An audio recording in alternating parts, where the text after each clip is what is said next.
Namaste, I am Tejaswini and welcome to Astrology and Dharma. A total solar eclipse is due on 2nd October 2024. It is on the Bhadrapad Amavasya, which is also called the Mahalaya Amavasya, and it is the Sarvapitari Amavasya where Tarpan offerings are given to the departed ancestors. It is a high energy day because the gateways between the Martyalok and the Pitru Lok, that is the dimension of the living people on this earth and the dimension of the departed ancestors, are open. And adding to this intense energy, we have the astral forces of Rahu and Ketu, which are eclipsing the sun.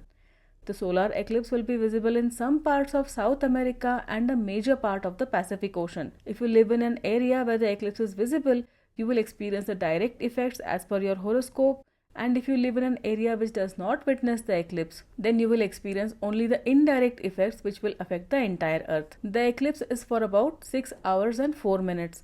So the global level effects will fade over a period of 6 years and the intense immediate results will last for about 1 month. Solar eclipses generally cause political changes. But this time very few nations will witness the eclipse, so this one will not cause much global level political changes. But this eclipse will be passing through major water bodies, thus it will have a great impact on the weather. Direct impacts will be the cyclones, heavy rains and floods etc. in the areas where the eclipse is visible, and there will be changes in the weather patterns which originate in this part of the Pacific Ocean. These will affect the global climate as a long-term impact. The eclipse is on Bhadrapad Amavasya, so the moon and sun are together in Virgo. That is, the sun has absorbed all the power of the moon. In addition, the sun has completely combusted Mercury, who is also in Virgo. Both the sun and Mercury are on the exact same degree on the day of the eclipse. Thus, this eclipse is Ketu eclipsing the sun plus moon plus Mercury combination, and this is going to be a turbulent energy.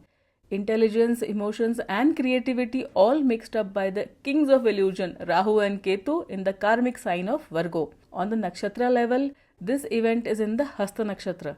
This nakshatra is linked to the unstoppable unfolding of karma. It is connected to secrets and secret activities. Hasta is also the schedules that we follow, the optimism that we feel, and the concepts like continuity, establishment, creativity and skill. So all these keywords of Hasta Nakshatra are going to be affected for the next 1 month. This eclipse is opposed by Rahu in the Pisces sign, who is in the Uttara Bhadrapada Nakshatra. Thus the October solar eclipse involves 5 graha: Rahu, Ketu, Sun, Moon and Mercury. The Virgo Pisces axis is the most sensitive axis of the zodiac, and any events here have very deep effects. So if your birth moon sign or ascendant sign is Cancer, Leo, Virgo or Pisces, you will see greater impacts of this eclipse in your life.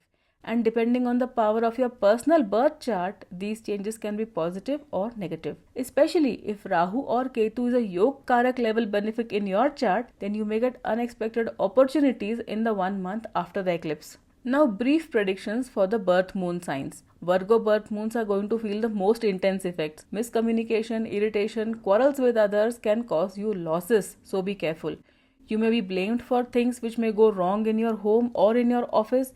You may feel unappreciated for all that you do, and this can lead to irritation and further mistakes on your part. However, you have to keep on working hard and systematically, as you will get results about 1 month later. In this time, it is important to pay attention to your diet and your health. Then the Pisces birth moons are recovering from the September lunar eclipse, and the October solar one will add to the stress. You may not get the expected support in your business. Keep an eye on your profits from your partnerships in this time. Or your spouse may argue with you or ignore you. So try to find ways for controlling your temper and your emotions. Sleep and rest may be affected in this time. This eclipse is on the Mahalaya Amavasya. It is the day of the ancestors, and Pisces is the most intuitive of the zodiac signs. So you may get some messages from your deceased ancestors. So do keep a track of your dreams during this time. For Aries birth moons, you can expect improvements on several fronts in this time, but the money front can still be a bit worrying. So avoid spending on expensive and unnecessary items. Try to maintain a daily expense record book and learn to budget. Taurus birth moons, you may feel a lack of confidence as several issues pop up in your life demanding your attention. Creativity may feel blocked and you may feel like you are being tied down by demands from all sides. Learn to schedule your work so that you can manage things better. For the Gemini birth moons, a change of residence or at least a long journey is possible in this time. And you may have some arguments with your mother or your relatives from the mother's side of your family. If you can avoid reacting emotionally to others' words in this time, it will be of help. Then the Cancer birth moons will face some losses in the stock market. So if you are investing in the stock market, be careful here.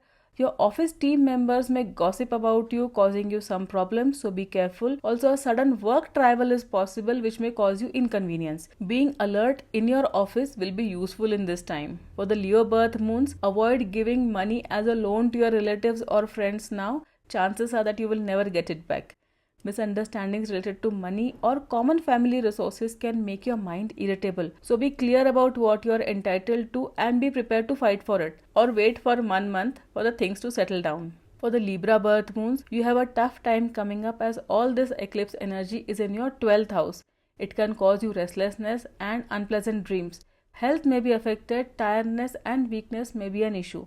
It may be advisable to consult a nutrition specialist in this time. Scorpio birth moons, you will be able to sort out your pending issues finally and reach a comfortable position in your life.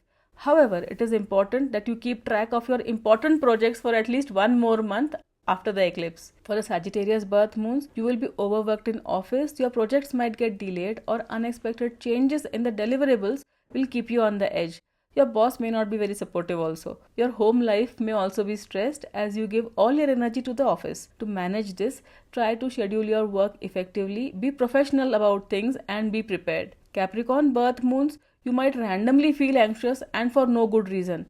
The best way of dealing with this imaginary worry is to practice regular pranayam with some mantra or at least some deep breathing exercises which can help you calm your mind. The Aquarius birth moons are in the middle of their Sadesati.